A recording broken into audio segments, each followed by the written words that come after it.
I want to welcome my colleagues on both sides of the aisle to this important hearing on ensuring student eligibility requirements for federal aid.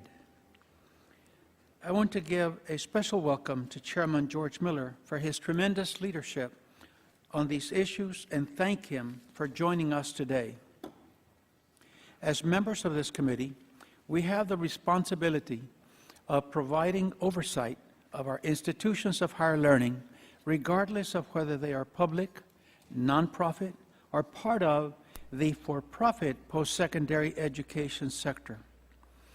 I want to thank the Government Accounting Office for the release of their report entitled Proprietary Schools, Stronger Department of Education Oversight Needed to Help Ensure Only Eligible Students Receive Federal Student Aid. Earlier this year, I requested the GAO study the for-profit post-secondary education sector to learn more about how these institutions function and deliver educational services. I am troubled by what GAO found. First of all, I am concerned that Congress and the Department of Education have not been providing the appropriate oversight necessary to protect students as they pursue educational opportunities at for-profit colleges and universities. We have also not done enough to monitor the quality of educational programs offered at some of these institutions, despite the growth of the for-profit sector in recent years. As you know, for-profit colleges and universities enroll large numbers of low-income and minority students.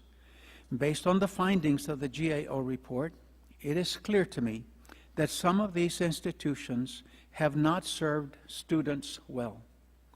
I am particularly concerned that some for-profit institutions have engaged in a number of unscrupulous practices to increase their access to Title IV funds.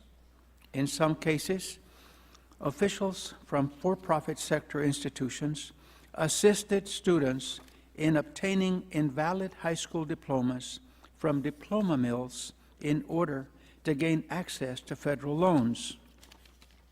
In another case that I read, the GAO found that there were irregularities in the administration of the ability to benefit, known as the ATB tests, such as providing students with answers to the test questions so that students would meet the minimum eligibility requirements for Title IV programs.